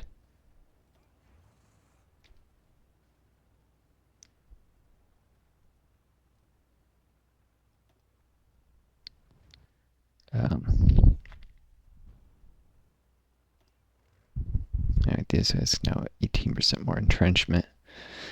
Because Kesselring adds a +5, and then there's a lot of things that multiply that percentage-wise. Should be a little more than 50% more. Still no, it ends up 18 more. Oh, it's because all the things that say +1 are actually... This is telling me the bonuses. So it should be 10% with an added 50. Should be 15, except the multiplicative that one after another. So it actually ends up being around 18% instead of 15, I guess. Because it's 10, then 10, then 30. Still seems like it must be rounding up a little or something. Still, that'll help these tanks fight better if they don't end up having to go move nearby. Also have more defense under Kesselring, although they shouldn't be in any danger of... They won't get as much planning, but I'm not planning on attacking with them anytime soon, really. Defense reduces the chances of enemies concentrating so much fire they get crits, but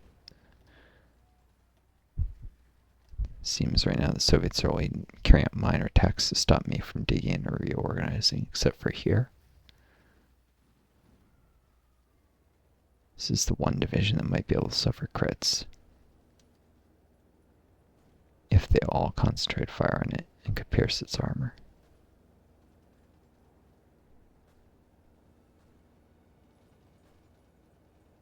Yeah, they all have enough piercing. This tank division is one. Oh, there's more than one tank division in the fight. So, but yeah, they're probably all awesome tanks. So they're not at full strength.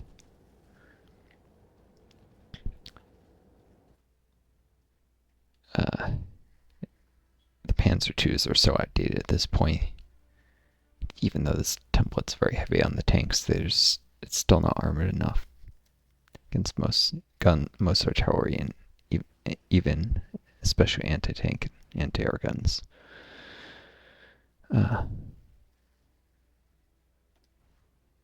And the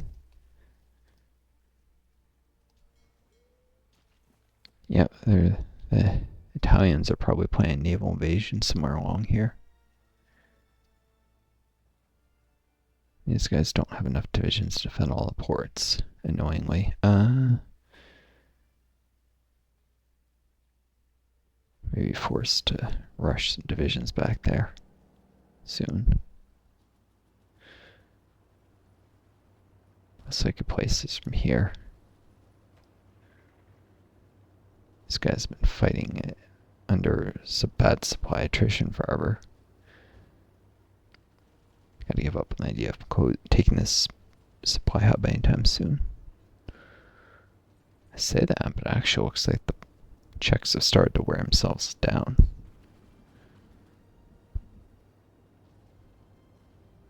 I might be able to attempt it. Probably even succeed. If only I had more bombers in the area.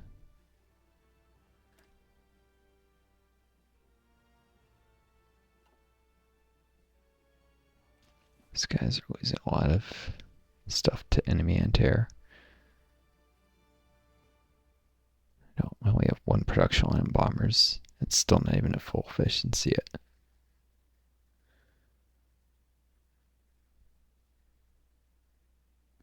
Plus, I've yet to take some focuses to improve factory output.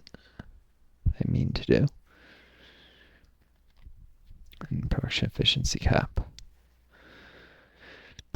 Excuse me. Of course, the reason for that was I wanted to shift focus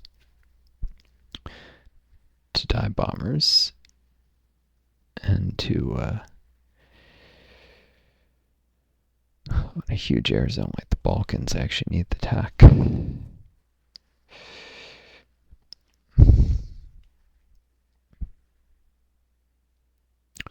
Fighters, so that my bombers aren't getting shot down by massive enemy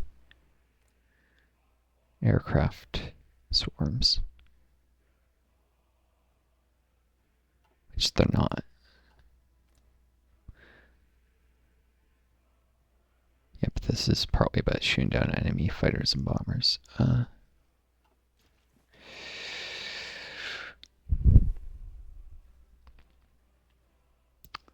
I really need is the improved medium bomber tech, which will lock in. Actually, I've been upgrading my bombers as I got new tech, I think. Yep.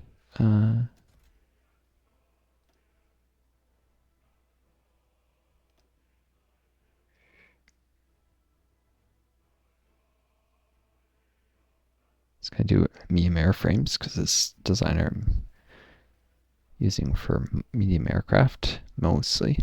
Some naval bombers too.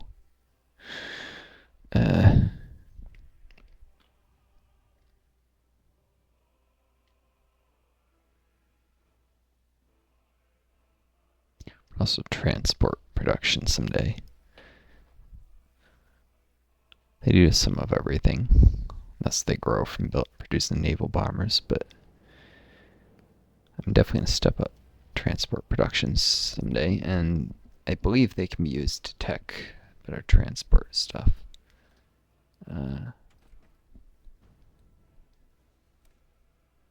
Yep, they're one of the MIOs that's eligible. So they can be grown from that. That'll benefit my combat aircraft. Eventually when it gets to jet fighters, they have a unique trait, that MIO. Or should I say jet aircraft, medium jet tactical bombers. It's the main thing that benefits the jet bomber innovator.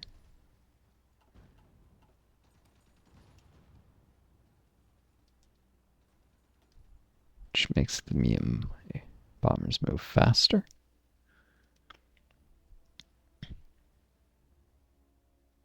Of course, by the time you get to jets, smaller craft don't have that much of a speed advantage anymore over the medium in relative terms. Which means they're not that effective at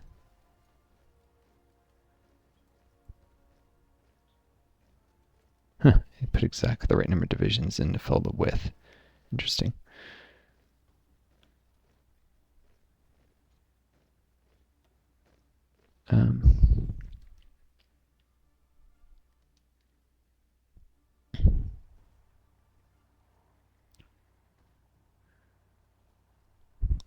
Because if I remember correctly, they're all putting divisions here pointlessly.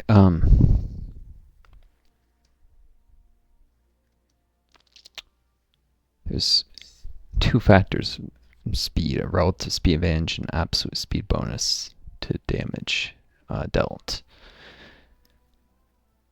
in air combat, which only really matters for your fighters, because even though you may have fight turrets on the bombers, the agility damage mitigation that fighters get from being way more agile on the bombers means the bombers almost never hit the fighters. The reason for defense turrets is to add air defense so they're hard to shoot down, not to shoot down enemy fighters, just to make them harder targets to attack. The bombers, that is. If you're in once in a blue moon, you'll get lucky and shoot something down with a defense turret. But that's not why you build them. It's to reduce your casualties. Like, you put a bunch of defense turrets, double your air defense, and you lose half as many bombers on average to enemy fighters. That's before you account for it makes the things more expensive, so you'll be feeling slightly fewer, better, harder to shoot down bombers. Which means relatively fewer fighters in air sortie will target the bombers, period. If you still have the same number of fighters escorting them, and a relatively more shots to be aimed at harder to shoot down faster, more agile fighters that are escorting them. It's one of the same reasons that it's better to use 6-engine strategic bombers than 4-engine a lot of the time, because you get better escort ratios, even if, like, the air defense per IC and strategic bombing per IC might be actually similar, even slightly worse. But you won't need as many escorts, and you can often ensure that far more of the air attacks from enemy interceptors, which if you're really building interceptors to disrupt their high speed, low attack anyways, it's only, I guess, fighters that heavy interceptors with very high air attack, which are not actually great at the job disrupting because they're slower. Well, actually, speed's no longer affected by weight. So not slower, but they're more expensive, so you won't get as many of them. And they gain no bonus disruption. Anyways, not right about all game mechanics like I mistakenly thought. Building factors here. Benefit from this guy's traits. It only does if he's using his own factors to build. I was wrong about that, but I'm sure about this.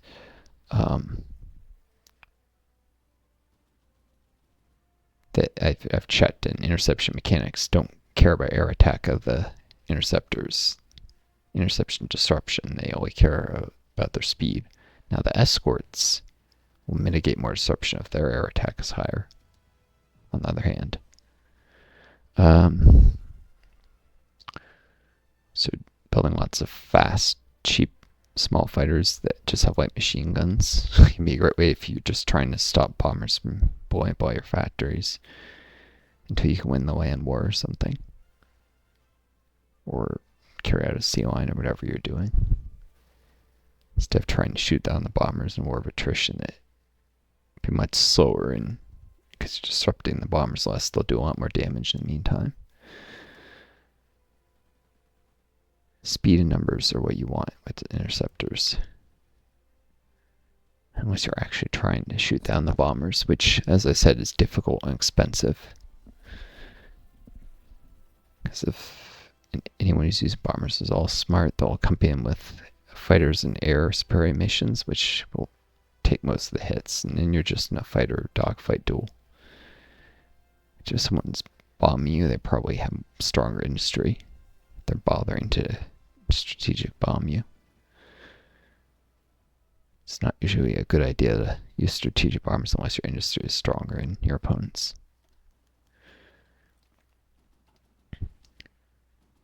The idea being, if you say, maybe I'm thinking a little too much the whole game Axis and allies, where the dice rolls made this very obvious and clear. If you say have 40% or 30% more industry than your opponent, you can take a portion of industry and trade off 1-for-1, where you lose as much industry to bomb or shot down as the other guy does to factories that are disabled, you can reduce the enemy's industrial production to 0 while you still have some left to get stronger yourself. Even if you only knock out a portion of their industry, you can make the ratio of what's not used in the air war more in your favor. If you knocked out 80% of the enemy industry, so they have 20% of theirs available for land warfare, and yours was 30% stronger. So now the ratio is shifted 20% stronger, and you used, heck, even if you used the quota of their industry and trade off unequally, the ratio is shifted from 30% stronger for the ground warfare to actually now 50%. And for 150% stronger if you only use an equal amount of industry to bomb theirs. So yeah, strategic bombing is not always even. You often use more industry and you wipe out. It's for the allies who have much stronger industry to weaken the Axis. For instance, stronger industry and fewer national spirits that benefit their armies. Early on, at least. If the Axis or whatever ideology shifted version, the Continental Alliance that's opposing allies is using, is going for a later war. They may have more equal industry and more equal army spirits, and their strategies need to shift. Which is why some players who are used to sort of meta hate late wars and they go, it's terrible, you're weaker. No, if you suitably adapt your strategy and aim for peak power level of military power that peaks a little later by shifting from civ to mil a little later, it's actually pretty similar. And if you have a greater mastery in your opponents in like a multiplayer game of, say, air warfare or naval warfare, then the greater emphasis on that in a later war will benefit you. It's partly dependent on what you're good at. Of course, people who play Axis are usually really good at land warfare, I think, and bad at the air and naval war. That's why they choose Axis if they're not, like, secretly Nazis. It's because they want to fight in the Eastern Front, which is all about tanks, instead of fighting in the Atlantic, which the Allies are much more focused on. The Germans just spam subs there and don't worry about balanced or effective fleets a lot of the time. I don't know. I don't play multiplayer, but I've heard so much and followed people talking about it. The reason I don't play it is because there's so many toxic people. And now I don't play it because, originally I didn't play it, and now I don't play it because of my long COVID. I just can't think as clearly as others. I'll lose because, it's a game of brain power, and if I think slower and make a lot more mistakes because I can't remember stuff, I'm going to lose even if my strategic understanding is better. It doesn't matter. I react slower. I think slower. I forget things all the time. So even if I develop a solid strategy, if I can't execute it correctly because I keep forgetting things, like I did here where I got in a war with the Soviets because I forgot about Czech focus, that if I just remembered they had the Romanian question focus, and that would bring the Soviets into war against Romania. I wouldn't have allied with Romania. I would have actually joined the Soviet faction, attacking them probably. And the Czechs would have been co-belligerents, might have joined or remained in the Soviet faction. I wouldn't be at war with the EU yet, though eventually I would still get attacked by them, but without having to worry about the Soviets, they'd be easy to have wiped out before the Polish took over, and I could have just marched into Amsterdam much earlier. Wouldn't have had all these divisions here that got diverted this way. I could have retained access to move through Czech territory a lot longer. When I was getting nervous about the Dutch attacking me, I would have pulled pulled all these divisions from there back here, which, I mean, they would have actually been in Soviet territory pushing into Romania, and then through Leningrad came this way by sea. Actually, I would have taken out the Dutch with my 22 Eastern divisions, which are some of my best troops at the time. I would have had more than enough to take the Dutch out and wipe out the EU before they got this big. I got in this situation not because my industrial strategy was aiming for a later war, though it was, but because of the combination of that and having my best divisions stuck in Romania and unable to get to where they were needed fighting the Dutch. Couldn't move through here because these straits don't allow armies to pass unless the Turks give me military access, which they won't do. The AI regularly cheats and ignores those strait rules, but players can't. So I had no way to get my divisions back, even if I want to risk Italian naval raiders. There's also a strait here that does the same thing. And again, the AI can cheat, just ignore strait rules all the time, but players can't. Oop, I forgot to watch that factory that might have done a little overflow. That's what I get for getting talking. Anyways, working the Susu factories. Good. The Thuringen, because Thuringen is probably, I'm just going to need it to buy resources for this.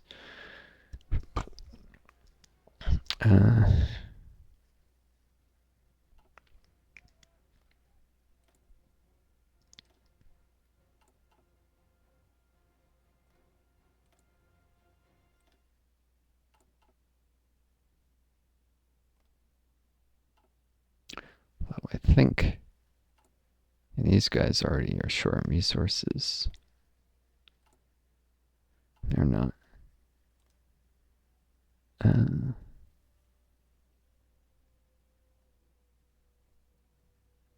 Thuringen thing might not actually do anything useful.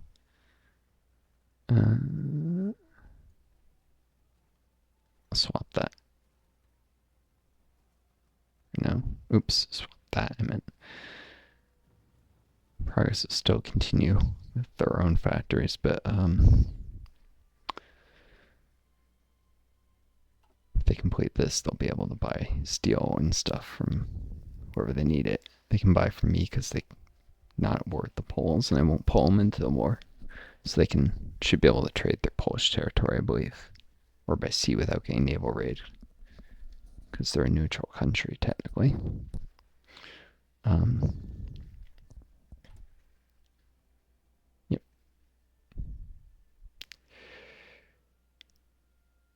because they're already very resource short.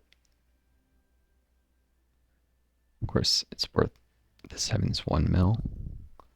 I don't know if I should have ignored it. Let them just be deep in pelting and add the second mill, but this allows two factories in parallel. And I'll probably get the SIF through trade anyhow.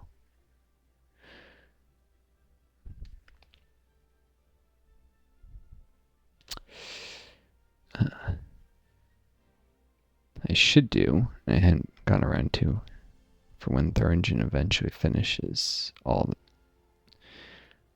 the Civ, and I'm fully doing the mill, so they just have factories sitting idle otherwise for a while, is they're building an air base,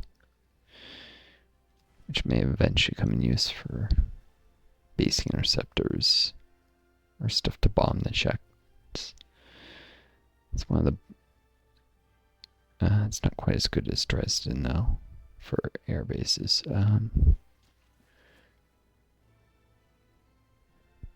Because the AI will often just leave that as if idle, but if I have something queued, it'll automatically apply their factor to it. So this isn't something I'd rebuild, it's something they would build. I can't build like engineering stuff experimental facilities for them, unfortunately. Won't let me build in Puppet. Anti-air guns. I'm not going to sit at the bottom of the queue because I'm not actually going to be building it, but they should.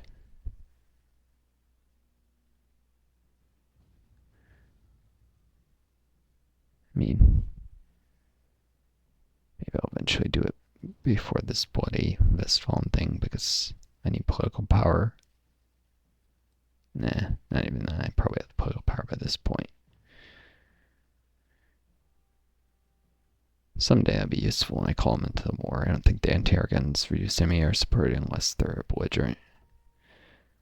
Even though they're my puppet. But that means there's like fighters here vying for air superiority, or tactical bombers carrying out cast strikes at the time, or even strategic bombing. My divisions won't be slowed down by enemy air superiority because they'll reduce. Probably it won't be enough aircraft here for there to be anything left after the air reduction. If there is, at least it'll make the penalties smaller. That's in addition to sometimes shooting down a strategic bomber. It's not a very good use of industry, but it's better than going to complete waste. Third engine industry. And my building in a puppet's territory reduces their autonomy a little, so it delays them trying to boost their autonomy level from puppet to colony. If I'm not ready to turn to Volks Commissariat right away because of the manpower cost of that.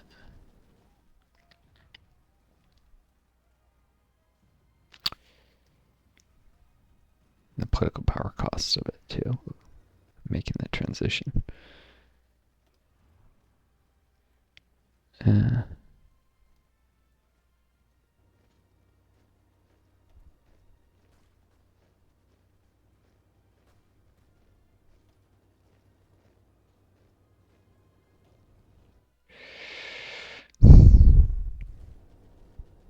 These divisions are reinforcing here.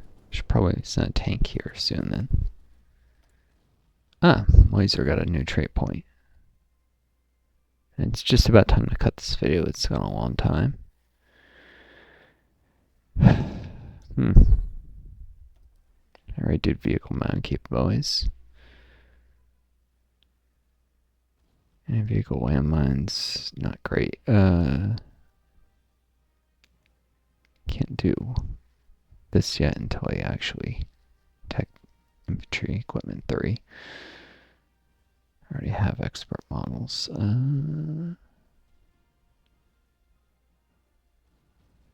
See this, working towards improved small bullet designs or reliability.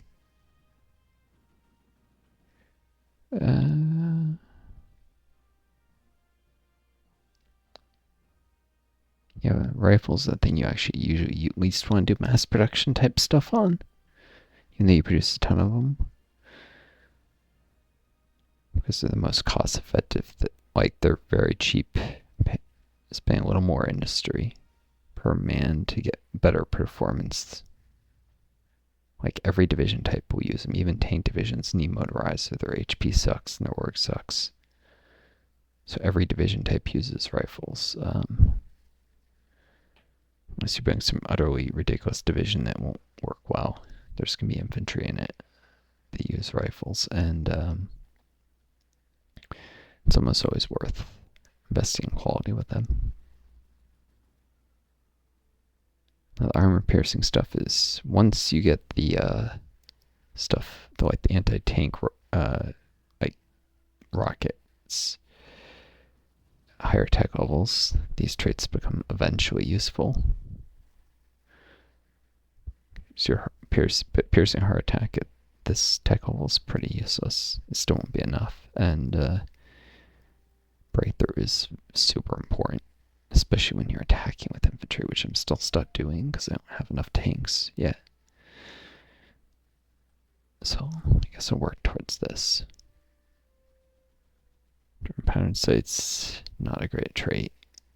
Defense is very important, but quality materials helps a little with reorganizing. High reliability means divisions reorganize a little faster.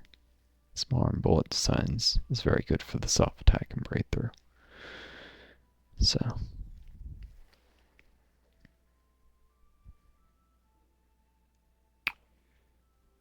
Coin materials, smaller and bullet designs.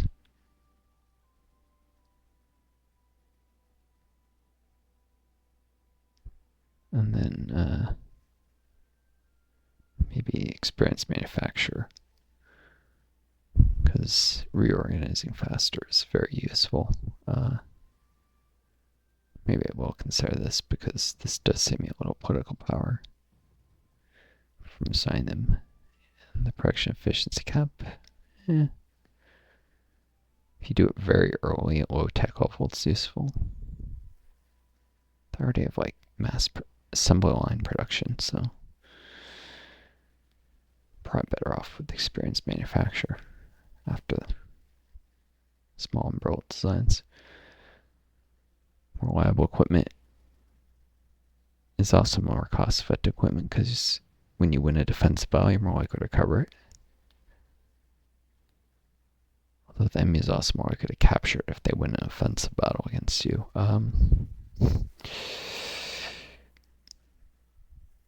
Less likely to suffer attrition from like attacking cold weather or marching through the mud. There's a lot of benefits to reliability. It's generally worth having. It's a very good thing.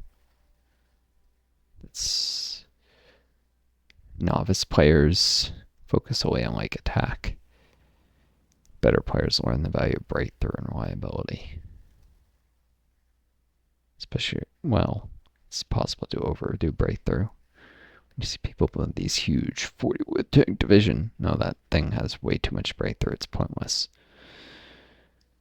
You're much better off with the more slightly smaller divisions because they'll have more organization in total.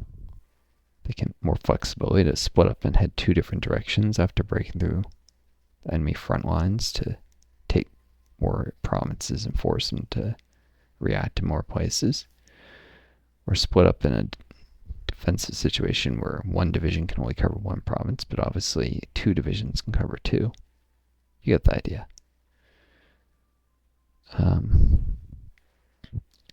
Smaller divisions means relatively more use of support companies, particularly support artillery, and rangers are very cost effective.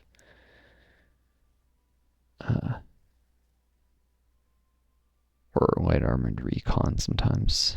Even though they get some stat debuffs, it's still extra tanks that a division can have without using more combat width.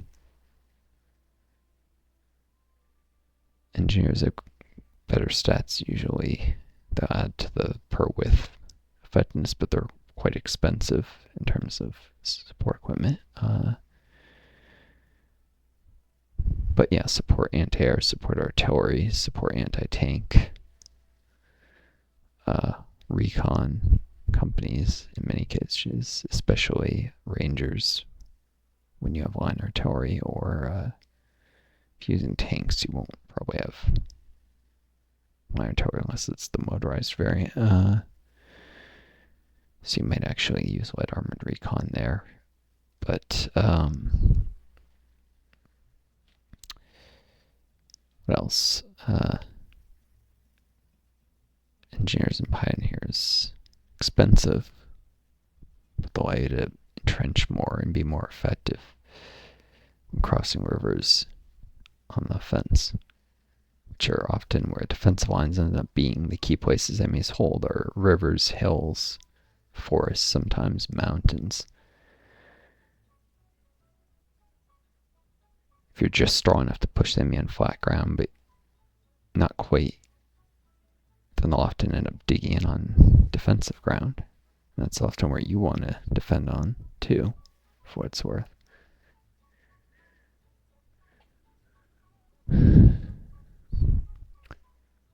Combat isn't about double winning when you're already going to win. It's often about winning in the marginal situations where you're barely strong enough. That's what makes for effective divisions. And one of those marginal situations is often crossing a river,